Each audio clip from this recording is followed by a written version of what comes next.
5 وقت کی نماز یہ میرے نبی کی آنکھوں کی ٹھنڈک ہے، 5 وقت کی نماز اس امت کی شان پہچان ہے۔ اور اللہ تعالیٰ نے پہلی امتوں پر اتنی بڑی مشقت ڈالی کہ ان کی نماز مسجد کے علاوہ کہیں نہیں ہوتی تھی، مسجد میں ہی ہوتی تھی۔ ہمارے لیے کتنی آسانی کر دی، جاب میں ہے مصلی بچھا نماز پڑھو، چلو مصلی بھی کوئی نہیں، زمین دیکھ اس پر کوئی گندگی تو کوئی نہیں ہے، بس زمین بھی تیرے لیے پاک ہے، چل نماز پڑھا۔ اور آسانی کر دی، پانی کوئی نہیں ہے، کوئی بات نہیں، مٹی میں ہاتھ مار، منہ پہ مل، پھر ایک ہاتھ مار، یوں کر، چل نماز پڑھ، میں تیری قبول کروں گا۔ یہ کسی امت کے ساتھ یہ نہیں ہوا، انہیں وضو ہی کرنا تھا چاہے پانی 50 میل پر موجود ہو۔ اور ہمارے لیے پانی کوئی نہیں ہے، چلو تیمم، مٹی میں ہاتھ ہمارا یوں کیا، پھر ہاتھ ہمارا ایک یوں کیا، ایک یوں کیا، چل بھائی اللہ اکبر قبول۔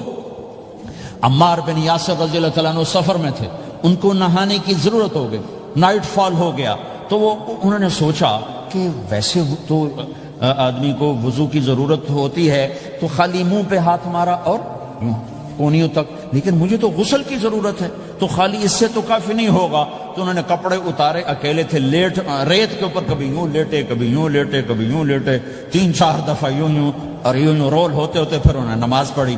آئے اللہ کے نبی کی بارگاہ میں، یا رسول اللہ مجھے رات کو نہانے کی ضرورت پڑ گئی، تو میں نے کہا وضو کے لیے تو خالی یہ 2 دفعہ کرنا کافی ہے، تو یہ تو نہانا تھا، تو میں تو ریت میں خوب رول ہوتا رہا۔ میرے نبی نے انما یکفیک ضربتان، ارے سیدھے بندے عمار، اس کے لیے بھی اتنا ہی کافی تھا کہ تو یوں کرتا اور یوں کرتا اور تو پاک ہو جاتا۔ اللہ نے اس نبی کے طفیل، اس محبوب مصطفیٰ صلی اللہ علیہ وسلم کے طفیل، اللہ نے کیا کیا سہولتیں اور آسانیاں ہمیں عطا فرمائیں۔ پھر نماز 4 کی 2 رکعت کر دی کہ بھئی تم مسافر ہو 2 پڑھو، روزے میں سفر میں روزہ معاف کر دیا، بعد میں رکھ لینا، بعد میں رکھ لینا، قضا کرنے کا حکم، بالکل چھوڑنے کا نہیں۔ اور کہا کہ بھائی مریض ہو چھوڑ دو، مسافر ہو چھوڑ دو، اور نماز 2 رکعت کر دو، سنتیں چھوڑ دو۔ ابن عمر رضی اللہ تعالیٰ عنہ بیٹھے تھے تو انہوں نے 2 رکعت پڑھ کے بیٹھ گئے، تو ان کے خادم نے کہا سنتیں نفل نہیں پڑھو گے؟ کہا اگر پڑھنا تو 4 فرض پڑھتا میں، میرے اللہ نے معافی دے دی تو میں کیوں پڑھوں؟ میرے نبی نے سفر میں سنتیں نہیں پڑھی کبھی، اپنی امت کو سہولت دینے، فجر کی سنتیں 2 پڑھتے تھے، اس کے علاوہ سنتیں نہیں پڑھی تاکہ میری امت کو سہولت ہو، آسانی ہو۔ ایک دفعہ بارش ہو رہی تھی اور کوئی جگہ نہیں تھی نماز پڑھنے کے لیے، تو آپ نے اپنی اونٹنی کو آگے کیا اور اس پر بیٹھ گئے، بیٹھے ہی تھے، پیچھے صحابہ نے اونٹنیوں پر ہی صفیں بنائیں، اور یہ نماز اونٹنی پہ بیٹھ کر ادا کی گئی۔ بارش کے اندر نماز اونٹنی کے اوپر نماز بھی ہو گئی، رکوع بھی ہو گیا، سجدہ بھی ہو گیا، سلام بھی ہو گیا۔ پہلی امتوں کے لیے نہیں تھا، سجدہ ہی کرنا پڑے گا۔ یہ اللہ کے محبوب مصطفیٰ صلی اللہ تعالی علیہ وسلم کی طفیل، میرے اللہ نے ہم پہ فضل و احسان کیا، تو میرے نبی کی زندگی میں عبادات میں نماز سب سے اعلیٰ نظر آتی ہے، سب سے نمایاں نظر آتی ہے۔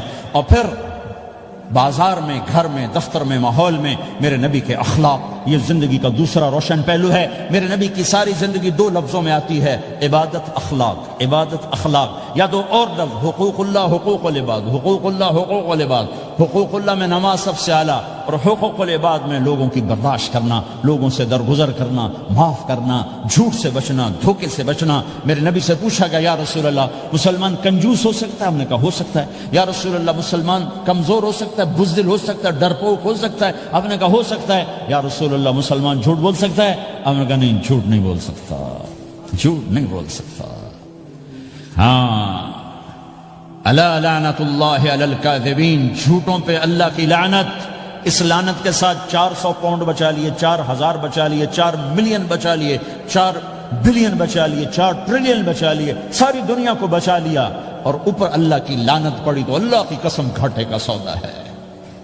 اور سچے ہو گئے، سچ بولا، یہ میں 100 پاؤنڈ کماتا ہوں، لے لو جو لینا ہے اس میں سے، یہ میں 1000 پاؤنڈ کماتا ہوں، لے لو جو لینا ہے، یہ میں 50,000 پاؤنڈ کماتا ہوں، لے لو جو لینا ہے، کہ مسلمان کی زبان سے جھوٹ نہیں نکلتا، سچ ہی بولتا ہے۔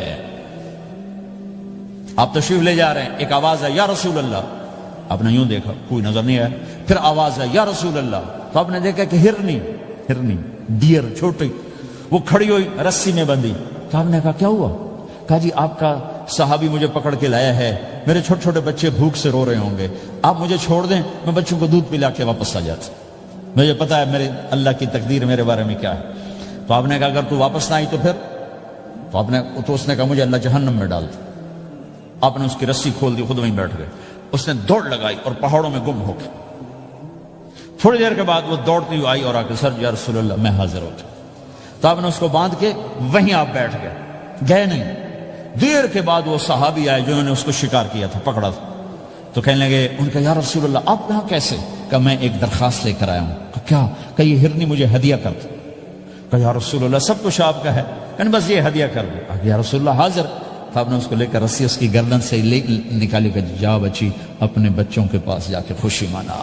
سچ نجات دیتا ہے اور جھوٹ ہلاک کرتا ہے. ایک ہرنی جان کی بازی کھیل گئی سچ بولنے کے لیے. تم چند پونڈوں پہ جھوٹ بولتے ہو, ایمان کو برباد کر کے رکھ دیتے ہو. مسلمان جھوٹ نہیں بولتا, مسلمان دھوکہ نہیں دیتا, مسلمان کی زبان سے سخت بول نہیں نکلتا, کسی کو بے عزت نہیں کرتا, کسی کو کی بے کامی نہیں کرتا, کسی کا دل نہیں توڑتا, کسی کو ذلیل نہیں کرتا. خود سہتا ہے, اوروں کو خوشیاں دیتا ہے, خود دکھ سہتا ہے, اوروں کو راحت دیتا ہے, خود تکلیف سہتا ہے. یہ میرے نبی کے اخلاق ہیں, یہ میرے نبی کی زندگی ہے, اور یہ اسلام کا سب سے بڑا چیپٹر ہے, وہ سب سے مشکل چیپٹر ہے. جب میرے نبی نے لمبی نمازیں پڑھی تو اللہ نے روک دیا کہ میرے حبیب ما انزلنا علیک القرآن لتشقى, اتنی لمبی نماز نہ پڑھ کے تو تھک جائے. میرے نبی نے تبلیغ میں زور دکھایا تو اللہ نے روک دیا, فلتذهب نفسك علیہم حسرات.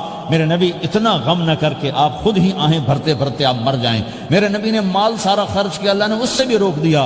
ولا تبسطها كل البسط فتقعد ملوما محسورا. اتنا خرچ نہ کریں کہ آپ خود پھر دکھی ہو کے بیٹھ جائیں.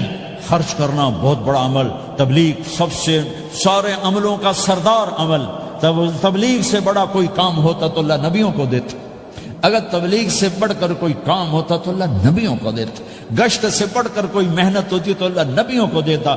950 سال نوح علیہ السلام گشتی کر رہے ہیں, اور اللہ کی مان لو. اتنا عظیم عمل کا میرے نبی درمیانہ. نماز سب سے بڑی عبادت, میرے نبی درمیانہ کام.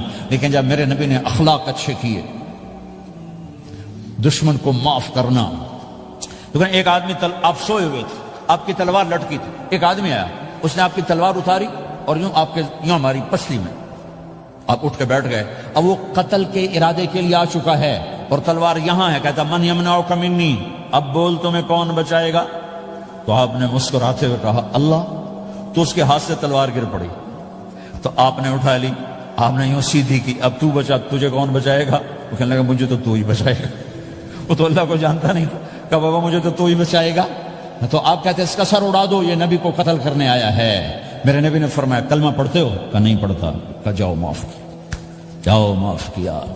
یہ میرے نبی کے اخلاق ہیں. 20 سال جنہوں نے قتل کے منصوبے بنائے, مکہ والے. جب آپ مکہ میں فاتحانہ داخل ہوئے, ابو سفیان سب سے زیادہ آپ کو دکھ پہنچانے والوں میں پیش. تو آپ نے ابو سفیان کو عزت دی. جو ابو سفیان کے گھر میں داخل ہوگا اس کو کچھ نہیں کہا جائے گا. آپ تو ابو سفیان کو بلا کے سولی پہ لٹکاتے, اور آپ کہہ رہے ہیں جو ابو سفیان کے گھر میں جائے گا اسے کچھ نہیں کہا جائے گا, جو بیت اللہ میں ہوگا اسے کچھ نہیں کہا جائے گا. سارا مکہ سامنے, آپ یوں بیت اللہ کا دروازے پر یوں دونوں ہاتھ ایسے ٹکا کے کھڑے تھے. پھر آپ نے کہا میں کیا کروں گا اب تمہارے ساتھ؟ تو سہیل بن عمر نے کہا آپ کریم ہیں, کریم کے بیٹے ہیں. تو آپ نے کہا جاؤ میں نے معاف کیا. یہ اخلاق آج مٹ چکے ہیں. مردوں سے, عورتوں سے, علم والوں سے, خانقاہ والوں سے, تبلیغ والوں سے, سب زیرو ہوئے پڑے ہیں. جب تک یہ اخلاق زندہ نہیں ہوتے اسلامی زندگی قائم نہیں ہو سکتی, اسلامی معاشرت قائم نہیں ہو سکتی. اور دین 2 چیزوں سے آگے پھیلتا ہے, ایک دعوت اور ایک اخلاق. دعوت اور اخلاق. دعوت نہیں ہوگی تو اخلاق وہیں پڑے رہ جائیں. اخلاق نہیں ہوں گے تو دعوت کوئی قبول نہیں کرے. میرے نبی نے کتنے معجزے دکھائے مکے میں, نہیں کلمہ پڑھا. بدر میں ان کے 70 مارے گئے, فرشتوں کو دیکھا, جبریل کے گھوڑے کی آواز سنی, کلمہ نہیں پڑھا. خندق میں شکست ہوئی, کلمہ نہیں پڑھا. پانی نکلتے دیکھا, انگلیوں سے کلمہ نہیں پڑھا. ایک بکرے کا ایک بازو پکایا, ایک بازو بکرے کا, ایک اگلا جو بازو تھا, اور 40 آدمیوں نے کھانا کھایا اور ایک بوٹی کم نہیں ہوئی. کلمہ نہیں پڑھا. لیکن جب میرے نبی نے کہا جاؤ معاف کیا تو سارے ہی کلمہ پڑ گئے کہ واقعہ یہ اخلاق نبی کے ہو سکتے۔ حنین کی جنگ میں جب بھاگے لوگ، شکست ہوئی، تو ایک صحابی کا بھاگتے ہوئے پاؤں ہمارے نبی کا پاؤں پر آیا، اور جوتا سخت تھا، تو آپ نے کہا اوجعتنی، اور آپ کے ہاتھ میں چھڑی تھی، آپ نے اس کو یوں ماری، اوجعتنی، ارے تو نے مجھے کتنا زیادہ درد پہنچایا، دکھ پہنچایا۔ وہ بیچارے پگھل کے رہ گئے اور پریشان ہو گئے، اور فرماتے ہیں سارا دن میں پریشان، ساری رات پریشان کہ اللہ کے نبی کو میں نے تکلیف پہنچائی، اب میرا کیا بنے گا۔ اگلا دن ہوا تو اعلان ہو رہا تھا بھائی جس کا پاؤں نبی کے پاؤں پہ آیا تھا اس کو اللہ کے نبی بلا رہے ہیں۔ تو صحابی کہنے لگے میں نے سمجھا بس اب میری تو دنیا بھی گئی اور آخرت بھی گئی، اب میرے اوپر کیس بنے گا اور مجھے ڈانٹ ڈپٹ بھی ہوگی، میرا کتنا بڑا گھاٹا نقصان ہوگا۔ یہ حاضر ہوئے ڈرتے ڈرتے، تو آپ نے فرمایا میرے بھائی کل میں نے تمہیں چھڑی ماری تھی، وہ مجھے معاف کر دینا، اور یہ 80 اونٹ تمہیں ہدیہ دیتا ہوں، 80 کیملز یعنی 80 پراڈو، 80 رینج روور کا یہ میری طرف سے تمہیں ہدیہ ہے۔ وہ حیران پریشان، یہ میرے نبی کے اخلاق ہیں، یہ میرے نبی کے اخلاق ہیں۔ کانٹے بچھانے والی نے 4 دن آنا چھوڑ دیا، بیمار ہو گئی تھی، تو ہم نے کیا بات ہے، وہ ہمارے راستے میں اب کانٹے کوئی نہیں ہے، کہا جی وہ بیمار پڑی ہے جو کانٹے بچھاتے تھے، تو آپ اس کے گھر چلے گئے، ماں جی خیریت ہے، اب ٹھیک تو ہیں، کہا بیٹا مجھے کلمہ پڑھا دے، بس تیرے اخلاق نے مجھے فتح کر لیا ہے۔ میرے بھائیوں یہ چیپٹر بھول چکے ہیں، بھول چکے ہیں، بھول چکے ہیں۔ جب تک یہ چیپٹر زندہ نہیں ہوگا زندگی اسلامی نہیں بنے گی، معاشرہ اسلامی نہیں بنے گا، اور آگے قوموں کے لیے اسلام کا دروازہ نہیں کھلے گا۔ ہمیں معاف کرنا آتا ہو، ہمیں گالی دینے والے کو دعا دینا آتا ہو، غیبت کرنے والے کی تعریف آتی ہو، اور غیبت کرنے سے، غیبت سننے سے اپنے آپ کو ایسے بچاؤ جیسے زہر سے بچاتے ہو، اسے آگ سے بچاتے ہو۔ ایک دوسرے کو نفرت کا بول نہ بولو ورنہ ساری زندگی تباہ و برباد ہو جائے گی۔ میرے رب کی قسم، میرے نبی نے کہا ایک زبان کا بول انسان بولتا ہے اور جہنم کی گہرائیوں میں گر جاتا ہے، اور ایک زبان کا بول انسان بولتا ہے اور جنت کے درجات پر چڑھ جاتا ہے۔ یہ زبان بہت طاقتور چیز ہے، میں ہر بیان میں اس کو دہرا رہا ہوں کہ جتنا یہ عمل ختم ہو چکا ہے اتنا کوئی عمل بھی نہیں ختم ہوا ہے۔ اور ایک صحابی ہیں ابو دجانہ۔ کون ابو دجانہ؟ السابقون الاولون من المہاجرین والانصار، اس میں پہلی صف کے صحابہ۔ کون ابو دجانہ؟ جب آپ حج پر گئے تو اپنی جگہ مدینے کا امیر ابو دجانہ کو بنایا۔ ابو دجانہ حج میں شریک نہیں ہوئے کہ آپ نے اپنی جگہ ان کو اپنا نائب بنا کے وہاں کھڑا فرمایا ابو دجانہ میری جگہ پر مدینے کا امیر ہے، یہ وہ ابو دجانہ ہیں۔ کون ابو دجانہ؟ جو جنگ بدر سے لے کر آخری حج تک ہر سفر میں شریک ہیں، ہر سفر میں شریک ہیں۔ ان کی ایک بات میں بتانا چاہتا ہوں، پہلے تھوڑی سی ان کی ہسٹری بتانا چاہتا ہوں۔ کون ابو دجانہ؟ احد کی جنگ میں آپ نے تلوار اٹھائی، کہا اس تلوار کو کون لے گا؟ کئی صحابہ کھڑے ہو گئے۔ آپ نے کہا اس تلوار کا حق کون ادا کرے گا؟ سارے بیٹھ گئے، 3 آدمی کھڑے رہے، ایک زبیر بن عوام، ایک عمر بن خطاب، ایک ابو دجانہ۔ ان کا نام ہے سماک بن خرشنہ، سماک بن خرشنہ ان کا نام ابو دجانہ سے مشہور ہے۔ تو آپ نے تلوار نہ عمر کو دی، نہ زبیر کو دی، ابو دجانہ کو دی۔ تو عمر رضی اللہ عنہ نے تو محسوس نہیں کیا، حضرت زبیر نے محسوس کیا کہ اس کو کیوں دی، مجھے کیوں نہیں دی؟ میں مہاجرین میں سے ہوں، میں پھوپھی کا بیٹا ہوں، میں اس سے دلیری میں کم نہیں ہوں۔ بلکہ حضرت زبیر کی دلیری کی تو دھک تھی، جدھر سلوار چلتی تھی کاٹتی چلی جاتی تھی، کہنے کہ میں دیکھوں گا یہ کیا کرتا ہے۔ تو ابو دجانہ کے پیچھے پیچھے زبیر ہو لیے۔ تو ابو دجانہ نے جو حملہ کیا تو 3000 کا لشکر تھا، اس کو چیر کے پار نکل کے، پورے لشکر کو کاٹ کے پار نکل کے، اور آگے عورتیں کھڑی تھیں جو مکے کے لشکر کو تیار کر رہی تھیں۔ نحن بنات طارقی نمشی علی النمارقی مشی القتل بوارقی المسک فی المخالقی المسک فی المفارقی والذر فی المخالقی ان تقبلوا نعانقی وتدبروا نفارقی فراق غیر وامقی۔ یہ گانا گا رہی تھی اور ان کو تیار کر رہی تھیں۔ تو جب ابو دجانہ کی تلوار نظر آئی تو سب بھاگی، ہندا پکڑی گئی، تو آپ نے یوں اپنی تلوار ہندا کے سر پر رکھی، انہوں نے چیخ ماری، تلوار ہٹا لی۔ تو زبیر پیچھے پیچھے کہ کیا کیا ہے؟ جنگ میں اگر کوئی عورت حصہ لے اسے مارنا جائز ہے، ویسے جائز نہیں ہے، عورت کو، بچے کو، بوڑھے کو ہاتھ لگانا جائز نہیں ہے۔ تو انہوں نے کہا تلوار کیوں نہیں چلائی؟ کہا میرے محبوب کی تلوار ہے، عورت کے خون سے رنگین کر کے اس کی شان نہیں گھٹانا چاہتا، یہ میرے نبی کی تلوار۔ پھر واپس ہوئے، پھر اٹیک کیا اور پھر مجمع کو چیر دیا۔ سامنے ایک آدمی آ رہا تھا ہاتھی کی طرح، اتنا لمبا موٹا تازہ، تو زبیر کہنے لگے میرے جی میں آیا کبھی اس کی ٹکر ہونا پھر میں دیکھوں ابو دجانہ کیا چیز ہے۔ تو اللہ کا کرنا ایسا ہوا، ابو دجانہ دونوں آمنے سامنے ہو گئے۔ تو وہ ایسے شاہ سوار تھے کہ دونوں طرف کے لشکر ذرا تھم گئے اور وہ دونوں بھڑ گئے۔ ابو دجانہ کے اپنے جوہر، اس پہلوان کے اپنے جوہر، غبار اٹھا، مٹی اٹھی، اور اس کی اپنی طاقت، ان کی اپنی طاقت، انہوں نے ابو دجانہ کو اس نے زخمی کر دیا۔ ابو دجانہ نے جو جوش میں آ کے ماری تلوار، اس کو لگی یہاں، تو اتنی طاقت سے لگی کہ اس کے نیچے اتر کر 2 ٹکڑوں میں تقسیم کر دی۔ یوں ماری تو ایک حصہ ادھر ایک حصہ، پھر یوں دیکھا اور اپنے چہرے سے لوہے کی ٹوپی اتاری، وما ترى انا ابو دجانہ، کیا دیکھ رہے ہو؟ میں ہوں ابو دجانہ، تلوار صحیح لی ہے میں نے، غلط نہیں لی۔ یہ ابو دجانہ ہیں۔ اور جب شکست ہو گئی احد کی جنگ میں، اور پھر 10-12 آدمی نے آپ کو گھیرے میں لیا ہوا تھا، ان میں ایک ابو بکر تھے، عمر تھے، علی تھے، طلحہ تھے، زبیر تھے، سعد بن ابی وقاص تھے، اور سہل بن حنیف تھے، عبادہ قتادہ بن نعمان تھے، اور ابو دجانہ تھے رضی اللہ تعالی عنہم۔ ان میں سے ایک ابو دجانہ بھی تھے، اور یمامہ کی جنگ میں ابو دجانہ شہید ہوئے، یمامہ کی جنگ میں شہید ہوئے۔ یہ ابو دجانہ کی تھوڑی سی سیرت آپ کے سامنے آئی ہے۔ اس کے بعد اب آپ ان کے قول کو سنو تاکہ اس کا وزن آپ کے سامنے آئے۔ یہ بدر کے شریک ہیں، اللہ کے نبی نے کہا بدر کا صحابی جو مرضی کرے بخشا گیا۔ یہ صلح حدیبیہ کے شریک ہیں، اللہ نے قرآن میں کہا لقد رضی اللہ، میں ان سے راضی ہو گیا۔ یہ صحابی ہیں، اللہ نے کہا کلا وعد اللہ الحسنی، اے میرا نبی تیرے ہر صحابی کے لیے جنت کا وعدہ ہے۔ اور اب یہ کیا کہتے ہیں؟ یہ کیا کہتے ہیں لوگو؟ ان ارجع عملی عند، لوگو میرے پاس، ابو دجانہ میرے پاس بخشش کا سب سے بڑا عمل جانتے ہو کیا ہے؟ بدر نہیں، احد نہیں، حدیبیہ نہیں، خندق نہیں، خیبر نہیں، فتح مکہ نہیں، آخری حج نہیں۔ کیا ہے؟ کیا ہے لوگو؟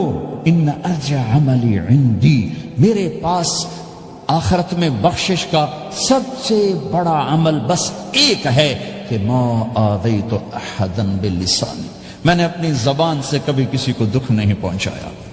ولا اجد فی قلبی غلا لاحد، اور میرے دل میں کسی کے لیے بغض کوئی نہیں ہے، بس یہ میری بخشش کا عمل ہے۔ تو بھائیو، نبی کے اخلاق میں 2 چیزیں لے لو، ایک زبان سے کسی کو دکھ نہ دو، ایک دل میں کسی کا بغض نہ رکھو۔ اللہ کی قسم بغیر حساب کتاب کے جنت میں جاؤ گے۔ بڑے بڑے جنید بغدادی اور بڑے بڑے معرفت والے تمہیں دیکھتے رہ جائیں گے، تمہاری رفتار اتنی تیز ہوگی کہ تمہیں وہی پکڑ سکے گا جس کا یہ 2 عمل تم سے زیادہ اچھا ہوگا۔ جس روڈ پہ رش ہوتا آپ وہاں سے گاڑی ہٹا لیتے ہو، ادھر نہیں ادھر رش ہے، وہ آپ وہ سائن وغیرہ آپ کو آ جاتے ہیں کہ ادھر بلاک ہے، ادھر نہیں جانا، ادھر جانا ہے۔ تو جہاں روڈ پہ رش ہوتا ہے تو قیمتی سے قیمتی گاڑی کی رفتار بھی آہستہ ہو جاتی ہے، اور جہاں روڈ خالی ہوتا ہے تو پرانی گاڑی بھی بھاگے جا رہی ہوتی۔